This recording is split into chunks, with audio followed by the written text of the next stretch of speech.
है। आज देश का नौजवान मजदूर किसान बेरोजगार कह रहा है कि देश का बेरोजगार यहाँ है, नरेंद्र मोदी कहाँ है। हो रही है पीर पर्वत से इस हिमालय से कोई गंगा निकलनी चाहिए।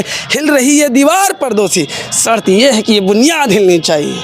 हर गली हर नगर हर गांव हर सड़क हाथ लहराते हर लात चलनी चाहिए। मेरा मकसद हंगामा खड़ा करना नहीं, मेरी पूरी कोशिश है इसकी सूरत बदलनी चाहिए।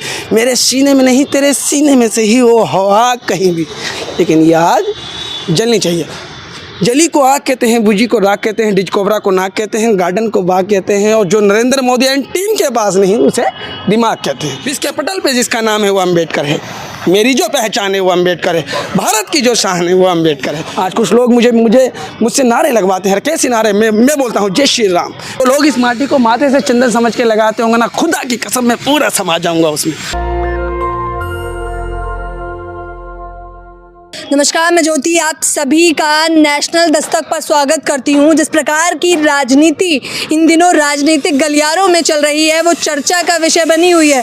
जाहिर तौर पर जब से सदस्यता जा चुकी है राहुल गांधी की, तमाम लोग प्रदर्शन कर रहे हैं और लोग बढ़ चढ़ कर हिस्सा ले रहे हैं। अब खुलकर बोलते भी दिखाई दे रहे हैं। ये पहली बार हुआ है कि इस कदर विपक्ष एकजुट हुआ है। और इस वक्त मेरे साथ मोहम्मद इरफान है जिनसे मैं बात करूँगी। क्या कहेंगे? जी, मेरा नाम मोहम्मद इरफान है और मैं इस देश की मेहनत कश आबादी का एक हिस्सा हूँ। और मैं आज अंबेडकर भवन आया हूँ। अंबेडकर जी कहते थे, जब हमारा संविधान लिखा गया तो वो कहते थे कि समाजवादी मत निरपेक्ष लोकतंत्र जनगणना की स्थापना की थी, जहाँ सभी को बोलने की, खाने की, पीने की, रहने की और अपने तरीके से ज़िंदगी जीने की लीगली तौर पे पूरी आज़ादी हो। लेकिन हिटलरशाही और तानाशाही के इस दौर में आज पीड़ित, शोषित और वंचित लोगों की आवाज़ को दबाया जा रहा है। कौन दबा रहा है आपकी आवाज़? वर्तमान में जो नरेंद्र मोदी सरकार है वो गरीब, पीड़ित, शोषित और वंचितों की आवाज़ को सुनना ही नहीं चाहती। देखिए, नरेंद्र मोदी मेरे मौसी के लड़के नहीं हैं और नरेंद्र मोदी मेरे ताऊ नहीं हैं। हमारी वैचारिक लड़ाई है शोषण के खिलाफ, एक बड़ी लड़ाई। हम 2011 में भी अन्न आंदोलन में खड़ा था और आज यहाँ खड़ा हूँ। कल कहीं और होगा, मैं हमेशा खड़ा रहूँगा। हमारी पर्सनली खड़े रहने से क्या होगा? सत्ता में तो सरकार वही बना ले जाते हैं। देखिए, सत्ता में जो भी होगा और समाज से जुड़े हुए मुद्दों पे अगर वो बात नहीं करेगा और काम नहीं करेगा तो हम जैसे लोगों का विरोध उसे झेलना पड़ेगा। हम क्या कहते थे, हमने जब दिल्ली के रामलीला मैदान में अन्ना जी के आंदोलन में गए तो अभी भी अखिल भारतीय विद्यार्थी परिषद के छात्र नारा लगाते थे, हम भी ताल ठोकते थे कि देश का युवा यहाँ है, राहुल गांधी कहाँ है। आज देश का नौजवान मजदूर किसान बेरोजगार कह रहा है कि देश का बेरोजगार यहाँ है, नरेंद्र मोदी कहाँ है। सुनिए मेरी बात गौर से। दुष्यंत कुमार कहते थे कि हो रही है पीर पर्वत से इस हिमालय से कोई गंगा निकलनी चाहिए। हिल रही है दीवार परदोसी, शर्त यह है कि ये बुनियाद हिलनी चाहिए। हर गली हर नगर हर गांव हर सड़क हाथ लहराते हर लात चलनी चाहिए। मेरा मकसद हंगामा खड़ा करना नहीं, मेरी पूरी कोशिश है इसकी सूरत बदलनी चाहिए। मेरे सीने में नहीं तेरे सीने में से ही वो हवा कहीं भी, लेकिन ये आग जलनी चाहिए। जली को आग कहते हैं, बुझी को राख कहते हैं, डिस्कवरा को नाक कहते हैं, गार्डन को बाग कहते हैं, और जो नरेंद्र मोदी एंड टीम के पास नहीं उसे दिमाग कहते हैं। सुनिए, नरेंद्र मोदी के पास दिमाग नहीं है, ये भी विवादित टिप्पणी है। सवाल तो लीजिए, जवाब ही है। हाँ। जनता है, हम उनसे ये नहीं कह रहे कि साउथ ब्लॉक या नॉर्थ ब्लॉक की क्यों हवेली हमारे नाम कर दीजिए। हम नमक से रोटी खाते हैं, बिहारी, हमारे खून में इंकलाब दौड़ता है। आधा पेट खा के ना 1400 किलोमीटर का सफ़र करते हैं। सियासत खाते, सियासत पीते, सियासत ओढ़ते, सियासत बिछाते, सब कुछ जानते हैं। अशिक्षित हैं लेकिन सब कुछ जानते हैं। अपने हक अधिकारों को लेके आए हैं उस धरती पे जो समानता की लड़ाई लड़ने के लिए। ये प्रतिमा खड़ी है ना मेरे भगवान की, हजारों सालों की कूर्द व्यवस्था से लोगों को निकाला, कहा इंसानों जैसा जीवन जिएंगे। ये अम्बेडकर है। इस कैपिटल पे जिसका नाम है वो अम्बेडकर है। मेरी जो पहचान है वो अम्बेडकर है। भारत की जो शान है वो अम्बेडकर है। इस विचारधारा के साथ हम क्या मांग रहे हैं? हम अपना अधिकार मांग रहे हैं। जान भी चली जाएगी ना, पीछे नहीं हटेंगे। बाहर है ना, हम कीड़े मकोड़ों का जीवन जीते हैं। मोदी जी जेल से डराते हो, 4 वक्त की रोटी खिलाओगे, डाल दो, शादी ब्याह नहीं करिए, आगे का जीवन भी। सुनिए हम क्या कहते हैं, आगे क्या हम क्या कहते हैं, न्याय व्यवस्था पे कहते हैं। न्याय व्यवस्था में महाभारत में ना पांडवों ने कहा, दो न्याय अगर तो आधा दो, पर यदि इसमें भी कोई बाधा हो तो दे दो केवल 5 ग्राम, धरती रखो अपनी तमाम, हम वहीं खुशी से खाएंगे, परिजन पे सीना उठाएंगे।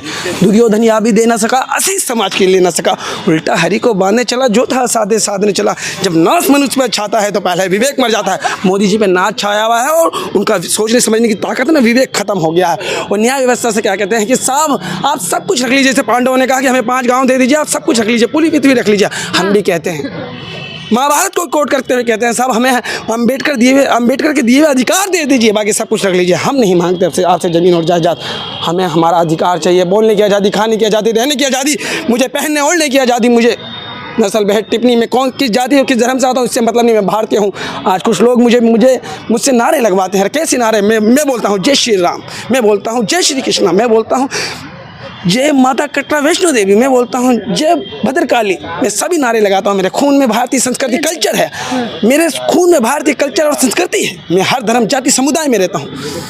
मैं तो यहाँ मैं क्या कह रहा हूँ, अरे मैं क्या कह रहा हूँ, मेरी बात सुनिए आप। जो लोग इस माटी को माथे से चंदन समझ के लगाते होंगे ना, खुदा की कसम मैं पूरा समा जाऊंगा उसमें, पूरा का पूरा समा जाऊंगा मैं। मुझसे देशभक्ति पूछते हैं साहब, मैं कलाम की कौम से आता हूं, पूरे विश्व में हमने कलाम साहब द्वारा, उनकी हौसले द्वारा जो ताकत मिली भारत को। कौन, वही सवाल है कि संविधान कौन छीन रहा है? भगत सिंह कहते थे कि हम ऐलान करते ही एक जंग है और ये जंग जारी रहेगी। आप लोग हमें आंदोलन जीवी कहते हैं ना, गर्व से कहिए, प्राउड फील होता है, सीना चौड़ा हो जाता। भगत सिंह कहते थे हम ऐलान करते हैं एक जंग है और ये जंग जारी रहेगी जब तक मजदूर किसान शोषित है, जब तक लड़ाई लड़ते रहेंगे। सरकार, अटल जी कहते थे सरकारें आती है जाती है, सरकारें आती है जाती हैं। अटल जी कहते थे लोकसभा के पटल पे, सरकारें आती है जाती है, बनती है बिगड़ती है, खरीदे जाते हैं बेचे जाते हैं, उससे मतलब नहीं, देश बना रहना चाहिए। हम उस विचारधारा के भी मानने वाले हैं। तो कौन छीन रहा है देश? सवाल तो वही है, कौन छीन रहा है? खुलकर बोलिए। सरकार धन के बल पे, धन पैसा बल और ताकत में, मध्य प्रदेश में जनादेश का क्या हुआ कि कांग्रेस को बहुमत दिया और ज्योतिरादित्य सिंधिया को अपने पक्ष में लिया। किसके बल पे? ताकत के बल पे। उन्हें मंत्रालय दिया, पैसा दिया, दौलत दी, शोहरत दी। और कांग्रेस की सरकार जब देश कोरोना से पीड़ित था, तो जब कोरोना से देश पीड़ित था, सुनिए गौर से, जब कोरोना से जब देश पीड़ित था, तो मध्य प्रदेश में जब 2000 किलोमीटर लोग पैदल चल रहे थे, मरी माँ की छाती से प्लेटफॉर्म पे बच्चा दूध पी रहा था, विश्व के पटल पे जब भारत की ये छवि जा रही थी, तो बीजेपी सरकार बना रही थी गठजोड़ की मध्य प्रदेश में। भूल गए वो दिन? अरे हम क्या मांगते हैं? खुली छत में रहते हैं, घर की छत भी नहीं है, पूरे परिवार की जिम्मेदारी मेरे माथे पे, फिर भी इतना बेहिचक होकर बोलता हूँ क्यों? हम आपसे कुछ नहीं मांगते, हम आधा पेट खाते हैं साहब। हमें आपके अगर विचार लगते हैं कि शोषित है, हमारा शोषण कर रहे हैं, तो हमें वो बोलने की आज़ादी। आज एक डर है, भय आपके सामने क्या कहा? मोहम्मद इरफान नाम है, पक्का जेल जाओगे। क्यों कहा? ये चीज़ समाज में फैल रही है। किसने कहा कि मोहम्मद इरफान नाम है, पक्का जेल जाओगे? एक व्यक्ति ने कहा ना, क्यों कहा? वो एक समाज की सच्चाई बनते जा रही है, लेकिन हम डरने वाले नहीं। अभी जेल कर दीजिए, हम चोरी के केस में नहीं जा रहे ना। मुसलमानों को जेल भेजा जाता है, आपको ऐसा लगता है? हमने ये नहीं कहा मुसलमानों को जेल। इस टाइम अगर कोई दलित अगर सरकार के विरुद्ध आवाज़ उठाता है तो उसे कह दिया जाता है ये चारू मजुमदार और कानू संज्ञाल के नक्सलवादी हैं। समझ रहे हैं? गौर से सुनना। अगर किसी सिख ने आवाज़ उठाई तो कहा ये भिंडरावाले के खालिस्तानी है। किसी मुस्लिम ने उठाई तो बोले जिन्ना के आदमी ने पाकिस्तान भेजो। इस विचारधारा के खिलाफ है मुस्लिम। और अरे बीजेपी ये पूरी जनगणना करके बैठी है, ये मुस्लिम है, ये दलित है, ये आदिवासी है, पारसी है, जैनी है, बौद्धिस्ट है। मैंने इस दुनिया को जितना समझने की कोशिश करी है, उत्तर प्रदेश के मुख्यमंत्री कहते हैं मैं योगी हूँ।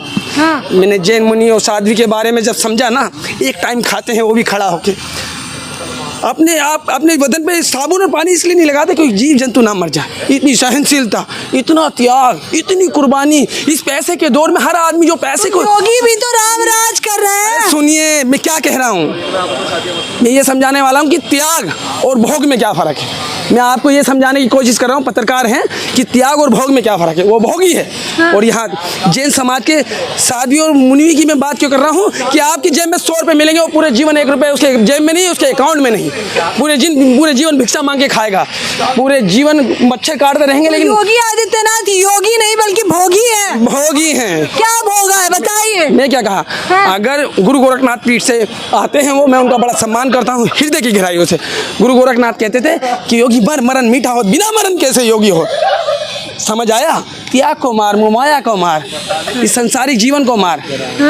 इस संसारिक, और योगी का काम होता है सभी को दया दृष्टि और सभी के लिए प्रार्थना करना ईश्वर से, सभी की कामना। कोई उसकी नजर में कोई हिंदू और कोई मुसलमान नहीं होता। कहाँ से पढ़ा है ये सब? सुनिए, कहाँ से है? की कोख से, शहीद भगत सिंह के चरणों से, अम्बेडकर के साये से, राम मनोहर लोहिया के आशीर्वाद से, महात्मा गांधी की परछाई से पढ़ाई है सब। कोई पारंपरिक शिक्षा नहीं के लिए कबीर की तरह। संत रविदास कहते थे बड़ा हुआ तो क्या हुआ, जैसे पेड़ खजूर, पंछी को छाया नहीं फल ला गया इतनी दूर रे भैया। नरेंद्र मोदी का वो हाल है। कहाँ से पढ़े हैं? माँ की कोख से पढ़े हैं, शहीद भगत सिंह के चरणों से पढ़े हैं, अम्बेडकर के साये से पढ़े हैं, महात्मा गांधी की साये परछाई से पढ़े हैं, माँ के पेट से पढ़े हैं। गरीब हैं, पूरे परिवार की जिम्मेदारी है, काम छोड़ के आया हूँ। किस लिए? मुझे यहाँ कुछ मिलेगा? कुछ नहीं लेता, अपने पैसे से। कितने रुपए मेरी जेब में है? 50 रुपये। ईडी और सीबीआई और एनआईए भेजेगा मेरे घर में, दुखों के सिवा कुछ नहीं मिलेगा। लेकिन किसी से दया और भीख की उम्मीद नहीं करता, क्योंकि मुझे अपनी मेहनत पे और अपनी आवाज़ पे, अपने दिल पे यकीन है। कुछ ना मिला कफन तो मिलेगा, कुछ ना मिला इज्जत तो मिलेगी, कुछ ना मिला दुख तो मिलेगा, कुछ ना मिला कफन तो मिलेगा। जाहिर तौर पर बहुत बड़ी बात कह रहे हैं। इनका इरफान नाम है और ये तमाम इन्होंने ग्रंथों की भी बात करी है। साफ तौर पर आप देख लीजिए कि जब से ऐसा बताया जा रहा था कि लोकतंत्र खतरे में है, यानी कि उनकी सदस्यता गई राहुल गांधी की, और इधर जनता कितनी एकजुट होकर दिखाई दे रही है। अब आगे क्या होगा हम लगातार आपको बताते रहेंगे इस पूरी खबर के बारे में। और इरफान ने जो बड़ी बेबाकी से अपनी बात कही है उसके बारे में आप क्या कहेंगे, अपनी राय रखना बिल्कुल न भूलें। मेरे साथ बने रहने के लिए आपका बेहद शुक्रिया। कैमरा पर्सन तोहिद के साथ ज्योति, नेशनल दस्तक। नेशनल दस्तक की आपसे गुजारिश है कि अगर इसको बचाना चाहते हैं तो नेशनल दस्तक को सब्सक्राइब करने के लिए रेड कलर के सब्सक्राइब बटन को दबाएं, फिर बेल आइकन की घंटी दबाएं। नेशनल दस्तक को बचाने के लिए बहुत जरूरी है कि हर खबर को शेयर करें, लाइक करें, कमेंट जरूर करें।